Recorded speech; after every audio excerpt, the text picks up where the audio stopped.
Another week, another episode. Woohoo! Welcome back. It's nice to have you here. 100%. I really need to stop saying that. You really need to stop saying it. That's okay. We all love it. How was your week, and how did your goal and your tiny triumph go this week? It went alright. Had a good week. Very productive. Didn't get everything done that I would like to, but that's alright. Taking it one day at a time. One step at a time. This week went by so quickly. So quickly. Way too fast. Yeah, 100%. I at least did achieve my goal that I set for myself last week to do all my back-end admin and set up contracts and stuff. It was really painful. Actually, it was just getting to the point of doing it was really painful. But when I did it was actually quite painless and actually went by so quickly. I'm so mad at myself for procrastinating that for weeks. But it's fine. It's fine. That's what it's a good reminder that things don't actually take as long as you think it will, and they're not as painful as you think they're going to be. And what's your goal for this week? My goal for this week has to be to get back into gym. Okay. So painful, but it's fine. It's fun. I know I love it so much. I just haven't been. For you. Yeah, just haven't been in a while because of like being sick and injuries and whatever. But I'm excited to get back into it, and I know that I'm gonna love every second once I'm back. Every fifth second maybe, but that's fine. Okay. Yeah, I love that. Back into the consistency. And you? Yeah. Just getting on top of the next launch for samples to make sure it's Guys, how gorgeous was that launch though? I'm so obsessed. I'm so obsessed. It's especially look nice on the model. The model. Yeah. I love being the model for MW because then I can fit all the clothes. I know which ones I want. No, so we just need to get on top of making this for samples, editing them as I need to so that they can get out in due time. Good job. Very exciting. I'm so excited for the winter launch. Okay guys, I decided to get comfortable because I know this episode is going to be hard. It's going to be a difficult one, yeah. So today we are talking about the questions that we avoid asking ourselves, the hard questions, the questions that at the end of the day will change our lives, but the ones that we don't want to face, and questions about ourselves and who we are and what we want, and sometimes questions that we just don't want the answer to. I think we want the answer, but it's just too scary to think about the answer. I agree with you. Yeah. And I think it's something no one can deny, that there definitely are times when you think of hard questions, you're like, oh, never mind. And I think we avoid it for a bunch of different reasons. One of them being that there's so many distractions in today's world. Yes, 100%. Because we're kind of just so used to living past everything, like living on autopilot. But also then once you get to a point where you're like ready to face these questions, then, or like you have the time or you have the energy, it's so scary that you kind of just avoid it completely. Find something else to do. Yeah, 100%. Yeah, so we try and like distract ourselves in every way possible. So either with like social media, being overly social and filling every like silent moment because you can't be by yourself, because then you need to sit with your thoughts. I know that I do this with like music or like my phone. Oh, I've gone through phases of my life where I just couldn't ever sit with my thoughts, and so I had to fill that space with something.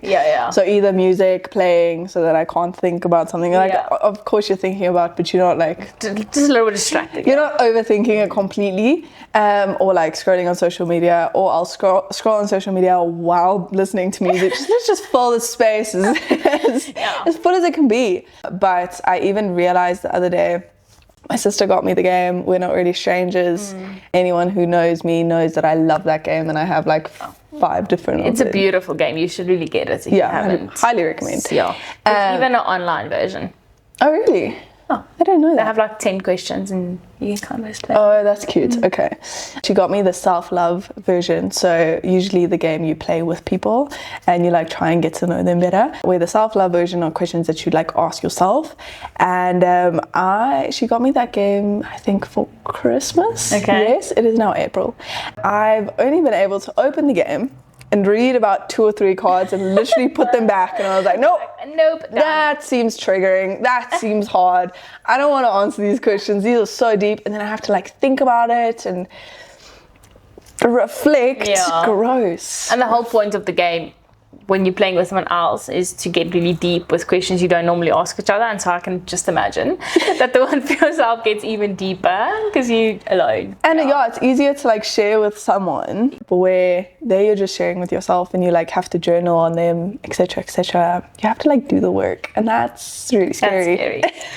And really, it's really tough sometimes, but it is necessary. I do think asking ourselves these questions change like our perspective on life and our goals and our relationships, because you're becoming self-aware, you're trying to understand yourself, you're better. So it is really important to just take the time, actually sit with yourself and with your thoughts. And work on those things, because it basically is just, I do see it as like a form of self-love at the same time, and self-discovery. You learn a lot about yourself. Yes. So we thought we would walk you through the questions. Some of them we'll answer, but our goal here is really to walk you through a self-reflecting process and give you questions to really think about and just reflect on where you are mentally. And we hope this helps you. 100%. Like things that you're avoiding. But I also think like this is scary 100%, but also like take the time to either like think about it throughout your day or like ones that you feel really like hit deep, like journal about them, just find, keep them somewhere. Sit with some of these questions that you feel like resonate with you the most throughout this week. And I was going to say, there's a disclaimer, like these questions are hard, and both of us going through the script and writing it and whatever, both of us were like, oh, this is a very tough episode to film, because a lot of the questions we don't even want to necessarily answer for ourselves at the moment. 100%. Because they're super tough. So be patient with yourself if it takes you a while, but keep those questions and challenge yourself to do, let's say, 1 a week or 1 a day if you can, or whatever. I really challenge yourself. That's the beauty of it, is you can literally take a question and like work through it like throughout a week almost. So you journal about it on Monday, and then you kind of just think about it every day until you find new, like something new pops up and you're like, oh, okay, that makes sense, that links to that, and whatever. And then it goes on. Perfect. Okay, cool. Excited. Jump straight in. Okay, so we'll start off with a bang, with the first question being, do I like the person I'm becoming? That's such a tough question. But I think there's a lot of depth to the question, because you don't have to be happy with who you are, where you are right now, but am I happy with the path I'm walking? Am I heading into the right direction? Which is actually a question you should be asking yourself constantly. Am I going to become the person that I want to be? Exactly. Like throughout this journey of whatever, like how I'm setting my life up. Does that make sense? And it has so many aspects. Do I like the person I'm becoming through emotion, like with friends, in my career, relationships? There's a bunch, either health habits even. Like all of the aspects. Because it's all leading to one end goal, or you're on one path. So that's a good question. It could be so many things, like habits. What are you doing over the weekends? Is every weekend like a party weekend? Is every, like, do I actually go to the gym? Like, it could be so many things. 100%, Okay. And then, am I living life as me, or who I think I should be? I definitely feel like there's a balance for me in that one. Is, for the first time in my life, I'm trying to genuinely figure out who I am and what I like and what I want and what my goals are. But I am showing up a lot still as who I think people like want me to be, or like for the validation of, etc., etc. So this is definitely a question that like hits home for me. I'm like, what things that I'm like putting out into the world are actually me, and which ones that am I just trying to like almost like make something out of, or get something out of, or get that validation out of. And what's really tough about this question that I think is, throughout your life, you have a bunch of people talking into your life and telling you, you know, you like pink, you like dancing, you like whatever, okay? And with good intention. They like telling you and supporting you or encouraging you. But at a point you need to stop and think, do I really like those things, or have I just heard it so much that it's become like an illusion of who I am? That's a tough one. It's a very tough one.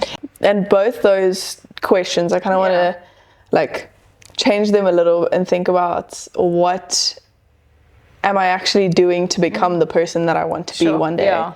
Like note those down and be like, which of these habits or characteristics or whatever it may be are challenging me and helping me grow into the person that I want to be one day? It's a very personal, that's a tough one.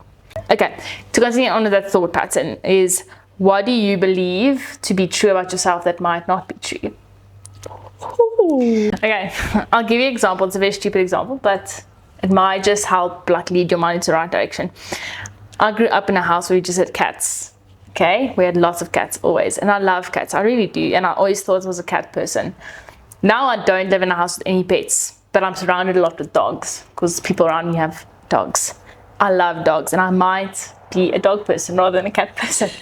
Now again, such a great example. Very stupid example, but it's just interesting because you keep on developing, growing, and then realizing that sometimes things were true because of the circumstance and where you were, but that might not be like a forever thing, or like your identity like stamped into forever. 100%. For me, like, and I'll be honest and vulnerable here, is in certain like aspects of my life, I very much had this idea that, or like this belief that I wasn't good enough. Yeah. And that I couldn't chase those specific goals or dreams because someone tried to break me down at some point in my life, like relating to that goal or relating to that dream. It took me taking the time to sit down with myself and kind of like understand what are the things that are holding me back from these dreams.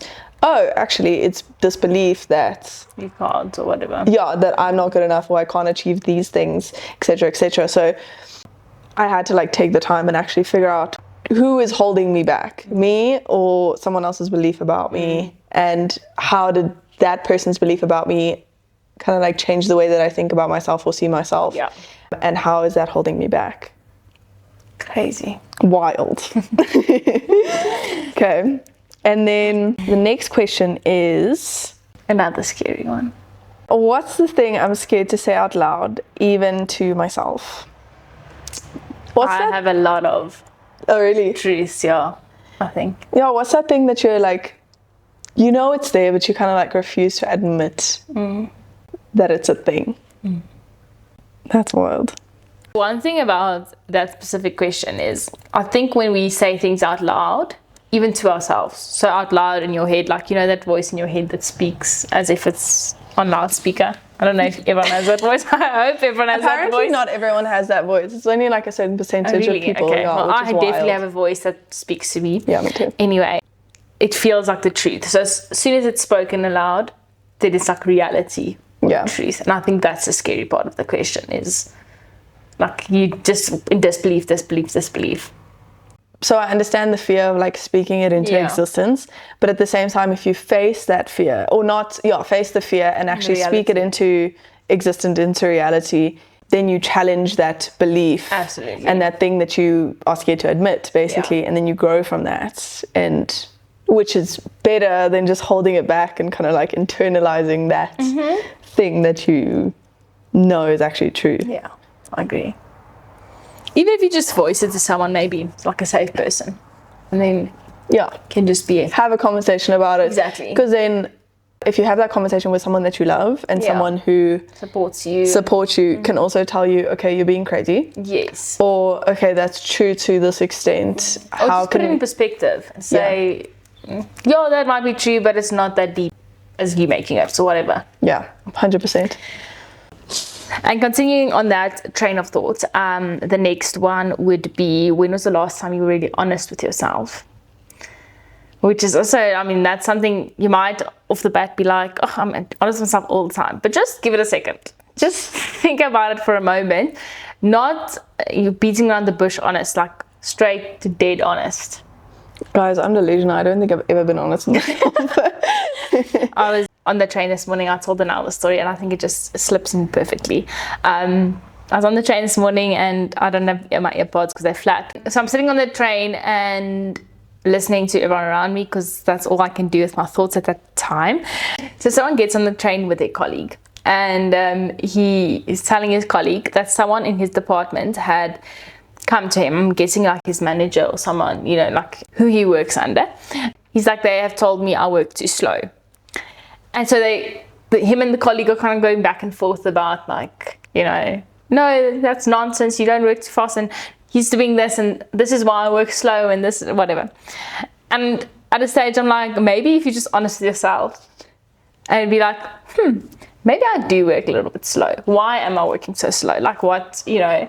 He carries on like late in the conversation, and he's like, you know, I'm new to the job, it's a new field, it's a new situation. I'm like, okay, so you probably are slow, but not because you're stupid or because you're not good at what you do. You're just getting new. Like, yeah, you're getting into it, you're still learning. So I think we're so scared, and that's, yeah, I think him specifically, but I think all of us are guilty of it, is like so scared, we feel immediately judged, rather than taking it and being like, if I'm honest with myself, do I work at a reasonable pace, for example? You know, is this the truth? Is it not the truth? What do I think about it honestly? Obviously, you don't know if it was coming from like whoever. Yeah, but if it was coming from a place of like trying to shit on him, or maybe just trying to help him and trying to understand like, where can I help? Yeah, where can I help you grow? How can I help you like succeed in this role? Yes. So we don't know that. But if it was coming from a place of like kindness and care, then take that feedback and grow with it. Take it to heart. Grow through it. Yeah, 100%. I agree. No, don't take it to heart. I don't think take it to heart, because then you take it personally. Got it.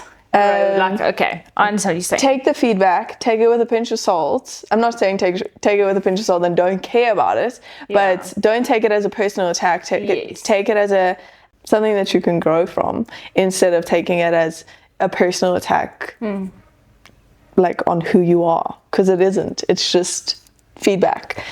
And then a very important question to me personally, or I think this is a very important question, is what story am I telling myself that's keeping me small?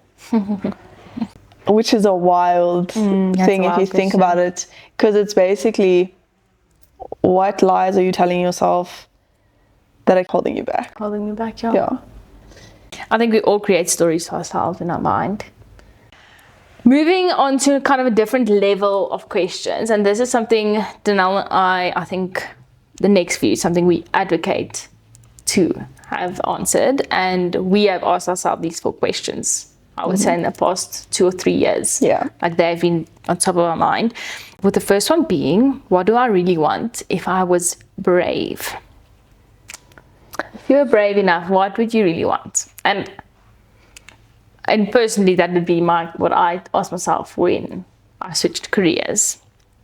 Yeah, I think you too, because you need to be brave to make that leap. Yeah, no, 100%. But it's basically, and I'm going to change the question, and I think I'm actually taking a question that we're asking later. But it's changing the question into, if I know that what I'm chasing is going to be successful, like there's no way of me failing, what would I do? What would I change? So if I could chase anything and I know it's going to be successful, what would I chase? How would I change my life to chase different things, do different things?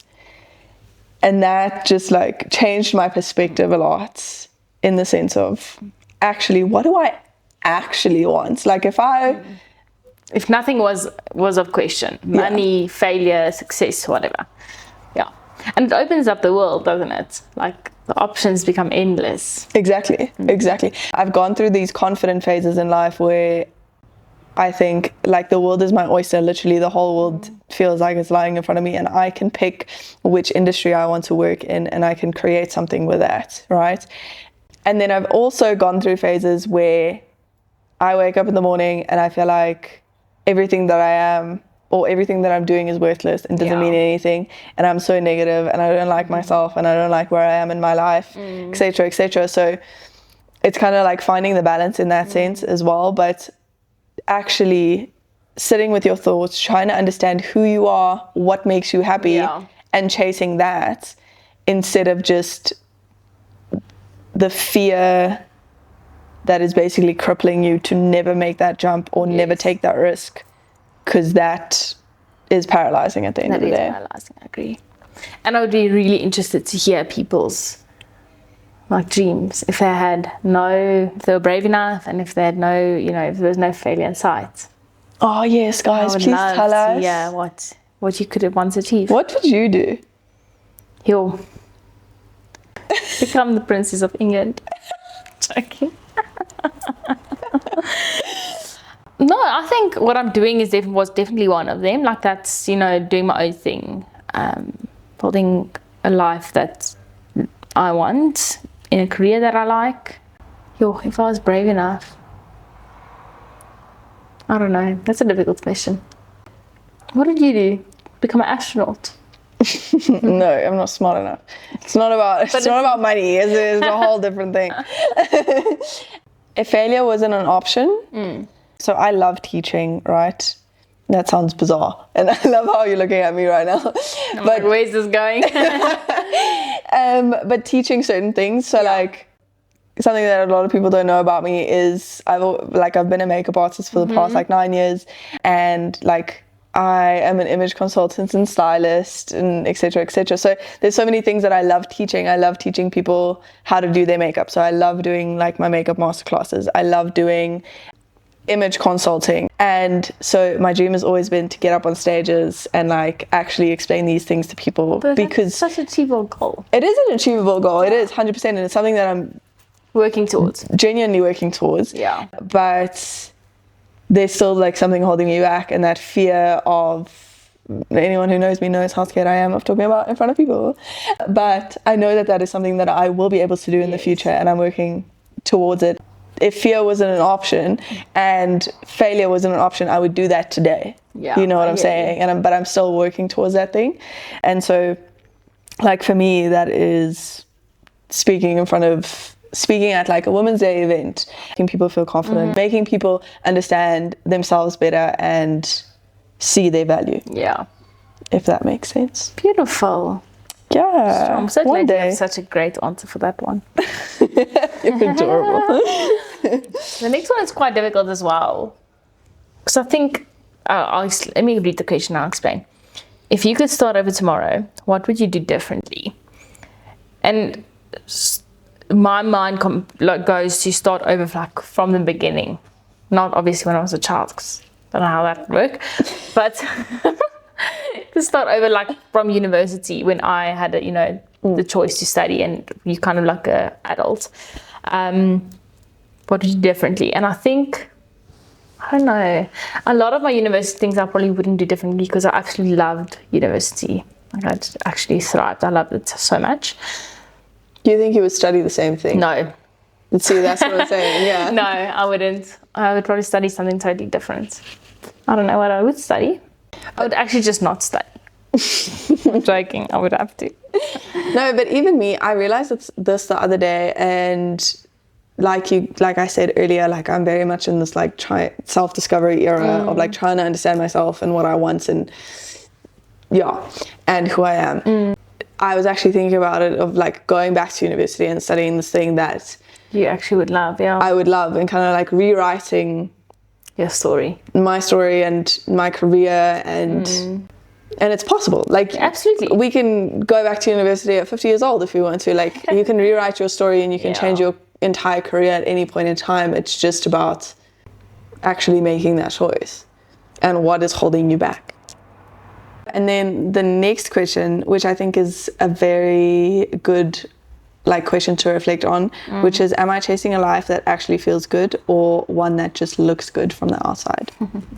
And I mean, I spoke about this earlier, about how we kind of just live the life that we feel like we're expected to, and that other people think is cool and looks cool, and everyone kind of wants to be you, right? But does that actually serve you? Does that actually make you happy? Are you actually doing things that you enjoy, or is it just to like upkeep this image and standard that you've set out into the world, or like put out into the world. Yeah, we spoke about this in our very probably in our introduction or our first episode about, you know, the white picket fence kind of dream that everyone has these paths and whatever. And both of us are we challenge that a lot, but it is difficult to fall back into what looks good whether it's socially, on social media, in your family, when you're at family, you know, dinners or whatever, like, you know, speaking, talking even about, just on paper. Yeah, like, it's difficult. It is really difficult, but at the end of the day, when I am 80 years old, I don't want to look back and think the life that I lived was just because of the view that people had of me and not of the things that actually brought me joy.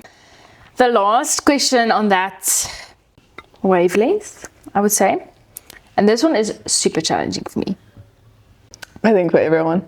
Yeah, this is probably the toughest question out of this list for me, and that's, am I on autopilot or am I actively creating my life? Which I know I am, like creating the life, but I think it's so easy to take things as they come and not to either deal with them, question them, and you just kind of like carry on. You fall into a life that was created for you, where you're not really making a lot of those decisions. You're just like autopilot, and it's exhausting to not be on autopilot sometimes, because it's a constant reality check, and you're constantly reflecting. So it's just a challenging thing, because it's actually something, again, you should ask yourself every single day, like, how did I handle this day? Was I on autopilot, or did I intentionally make time for things? Yeah. So, for example, 2 years ago, or like my New Year's resolution for 2024 was that I want to stop just surviving and I want to start living. And then every decision that I made in the first few months of that year was because of the fact that I felt like I was just surviving. I was just in survival mode. I was just on autopilot. Don't get me wrong, I wasn't unhappy. I was very happy. Yeah. But I was not making actual decisions for or like building a life that I wanted. I was in a chapter of my life that kind of just worked, right? It was great and it was amazing, and that was while I was working in corporates, but I realized that I was just surviving in that space because of so many factors. But once I quit that job, I thought back to my New Year's resolution. It was one of the first times that I thought back to what was my actual goal for the year, and I just realized how that very much aligned with my New Year's resolution. The next question would be, what would change if I said what I really needed? Now, this can go into a bunch of aspects in your life. Friendships, relationships, personally. But if you had to, and I think stop at what do you need, and let's talk specifically relationships and boundaries. Okay. What do you need? What do you need from people in your life? Friends, partners, whoever? Well, I think, yes, let's talk about only that, but I want you to think about what do you actually need from yourself to thrive and be the best version of yourself and build the life that you actually want. Start there and then go into Agreed. And if you had to display that to the world and voice it, would that change any of your relationships? Would that change your life? Would that change your friendships? Yeah. That's a big one. And over the last few years of my life, I've dealt with a bit of a identity crisis. I'm just being super vulnerable on the internet today. But I have dealt with a bit of an identity crisis because I've always kind of turned into, almost like molded myself into someone who I think the people in my life want me to be. And so I'm a different person with a lot of people in my life, or I used to be. I've kind of like gotten a lot better with it. But I realized one day that the person that I am with my family is different to the person that I am with, for example, you, or when I was in relationships, like that person was different to the person that I am with my roommate. And then one day I kind of like sat myself down and I tried to understand, who am I actually? there are so many different versions of myself. Which one is actually Danielle? And what do you actually need? Yeah, what do I actually need? But also, what do I actually like? What do I actually want in life? And so over the past few years, that's something that I've very intentionally been working towards, but also actually just being myself with the people that I love. And I haven't really lost anyone because of being myself, which is lovely. Yeah. I mean, here and there I have, like, let's be honest, but not for a dump, yeah. Sorry, I'm joking.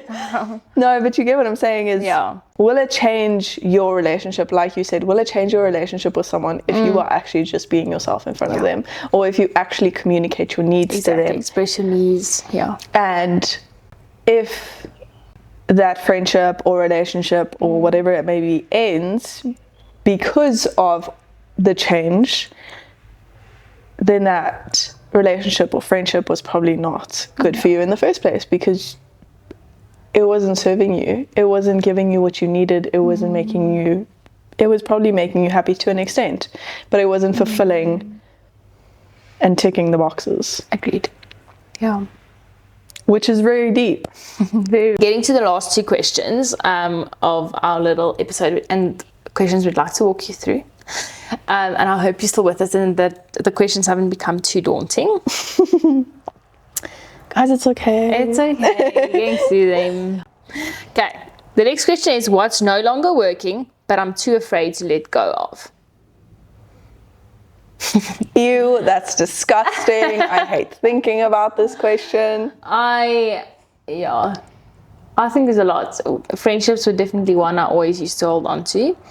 But I think this can really go into careers, hobbies, ideas even. Habits. Yeah, it can be quite a deep one. And especially habits. I think we just get so used to the routine, and it could be anything. It could be social events. It could be, I don't know, going out and drinking every weekend. It could be smoking. It could be, I don't know. No, it's a bunch. Sleeping in on the weekends. Like, there'd be so many things.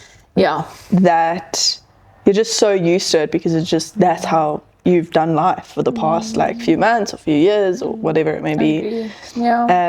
Or you're just keeping certain people in your life. Keeping certain ideas and beliefs in your life because you're too scared of letting it go. And you feel like you can't. You know what, one of the most important things that I've learned since I learned this in the beginning of 2021 is, and it was such a monumental moment for me that I'll never forget, where someone told me I can change my opinion at any point in time. Literally. Wild. That blew my mind. I was like, excuse me? Because before that, I was very much surrounded by people who believed that something that I decide now is forever. So my opinion that I basically like build now, I have to keep that until I die one day. I am not allowed to change my opinion. I am not allowed to grow from that opinion, whatever it may be. And this person completely blew my mind when they said this, because, excuse me, like I can wake up tomorrow and have a different opinion. That is wild. But it's so true, is which things in your life are just holding you back just because you're just so used to them. What is not serving you anymore? Why are you holding on to it? That's also a really important question. Why are you holding on to these things? What do they make you feel? What do they bring up for you? What sort of comfort are they giving you? Because I think it's also just a thing of comfort. 100%. Yeah, it's like a safety net. Yeah, 100%. I agree. That's not a lack of question. I don't know. And this question might just take a while to implement. It might not be like overnight, let's get rid of it. But if you actively set yourself a goal to get, to grow from it, it might be a good idea. Yeah, just like small bite size. Yeah. Take it one step at a time, guys. One step at a time. Okay, and the last question. How exciting. You all can breathe. Am I willing to get uncomfortable to become who I want to be? This one has been a very big one in my life for the past like 3 weeks, and I've just realized that I've been so set in my ways, I've been so set in my habits, I've been so set in the way that I think about life and how I spend my time, etc., etc., that I'm not putting myself in super uncomfortable positions anymore, which is really stupid to me because I love putting myself in uncomfortable positions. I love growing from those. They're so scary, but it makes me just, it's so rewarding. Yeah. I realize that the life that I am living is not aligned with the life that I want at the end of the day. Yeah. And so I need to start making changes now. It's really uncomfortable. I'm not going to lie to you. And I very easily implemented things quite quickly that are easy to kind of like start like new habits and things that I can instantly feel rewarded from. But the tough one is doing things that are really uncomfortable and they're going to take a really long time to get comfortable with because it's for a future goal and something that you won't necessarily be able to see within the next like year. You know what I mean? I get you. Someone posted, I'm not sure who watched Dancing with the Stars. Did you watch it? Anyway, there's a female rugby player. She plays in Britain. She was on Dancing with the Stars. Ilona Maya. Oh, I love her. She's absolutely amazing. She's a cutie. Yeah. And she posted today on Instagram, which I know it's a common quote, but she reminded me of it. And she says, life begins at the end of your comfort zone. Yeah. Which, again, very cheesy. But if you know her journey, especially with Dancing with the Stars, I mean, she's a rugby player. And she's gone from being a rugby player, amazing at what she does, to doing something completely out of her comfort zone. Completely. I mean, dancing must have been like a massive challenge for her. I think she came second or third, like she did flipping well on the show. Oh wait, I remember when she started her Instagram page, right? And how uncomfortable she was in the beginning of that. And how she would like talk about how weird it is. Yeah, 100%. And then from there she went on to like achieving all these different things. And she's such an inspiration to women, young women, more sporty, athletic individuals, women, that it's crazy to think she was uncomfortable in this space because she's absolutely blossoming in this space. And I think it's a great reminder that the uncomfortable feeling will only last so long. It will be maybe a day, maybe a month, maybe a year, like it might take you a little bit longer, but it's temporary feeling because when you do it, your comfort zone expands and expands and expands. So, but yeah, that's a good reminder that if you are scared to go out of your comfort zone, to be who you want to be, to achieve what you want to achieve, to whatever that, uncomfortable situation is, it's a temporary feeling. 100%, but it's also, I don't know about you guys, right? But I love, and it sounds like I'm a psychopath a little bit, but I love being super uncomfortable and extremely out of my comfort zone. Not in the moment. I hate it in the moment. Don't get me wrong. Afterwards, I just feel so accomplished. I feel like dopamine levels skyrocketing. Because look at me go, type of thing. And every time I do something small, like starting this podcast even has been such a step in the right direction to slowly but surely get comfortable with speaking in front of people. And I understand like I'm speaking to a camera, right? But who's people watching? At the back of my mind, I know that this is going out to the internet, to the entire internet, which is weird. And fair enough, I can't see the people that are watching this, right? But it is slowly but surely making me more comfortable with speaking in front of people. And so that's kind of like the challenge. What I want to challenge you with is just take one step in the right direction. Just take like a small step. That is still scary, but it's not that end goal that feels so unachievable. Seems just manageable. Exactly. Take a small step towards that goal. Take a small uncomfortable step towards whatever that is. And then from there you can just grow and get better and get better and like build up the momentum until you get to that point where it's super easy for you to get on that stage and speak in front of people, or like get on the stage and be Dancing with the Stars, like whatever it may be, you know. I agree. Just try and be uncomfortable as much as humanly possible, which is weird. It's a weird like challenge. No, it's really good though. I think it's very, very good. But it is never like settle. you just grow as a human being. 100%. Even if your goal changes, you've achieved those things and you've grown from them. Yeah, I agree. And I think it's important to remember why we have to ask ourselves these difficult questions and really self-reflect on them. And one of the reasons I think it's important is that you can't change what you don't acknowledge, which is in rehab, in like, you know, the like very serious becoming better of yourself scenarios. That's the first thing they say. If you can't acknowledge that you have a problem, you can't change it or you can't grow from it. And I think it's exactly the same. Yeah, if we don't acknowledge certain areas in our life we can improve or grow or whatever, you'll never be able to change it. Yeah, 100%. And I also feel like you need to build that self-trust, and you build self-trust by telling yourself the truth. Yeah. Even when it's uncomfortable, because 90% of the time, 50% of the time or 70% of the time, it's uncomfortable. Yeah, it's not nice. To have those conversations with yourself and try and understand at the end of the day who you are, what you want, and to build a life that you want. But I also see it as a form of like self-love. 100%, yeah. Because if you understand yourself, you know what your standards are, you know what you want, you know what you'll accept, what you won't accept. And it's so much easier to build a life with intention. Yeah, and I have to agree with you. I think so many people go through life just totally ignoring themselves and ignoring that subconscious voice in their head.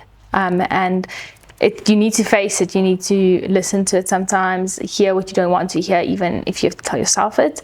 And just grow from that. Yeah, there is so much growth in that. But I think a lot of people, either you ignore it or you avoid it. Yeah, absolutely. And unfortunately, it is something that you have to face. You don't have to. You can go through life and question or just kind of like not oblivious. Yeah, you can go through life without knowing yourself. I just think that's a little bit sad. And a little bit boring. A little bit boring, but you also don't really know how to, at the end of the day, like give yourself that joy and actually build a life that you want. So you're kind of just going to live in the matrix, live in the rat race, and just do what everyone does instead of trying to figure out what you actually want. Exactly, and what makes you happy, makes you, and 100%. Building that life you're proud of. Yeah. I agree.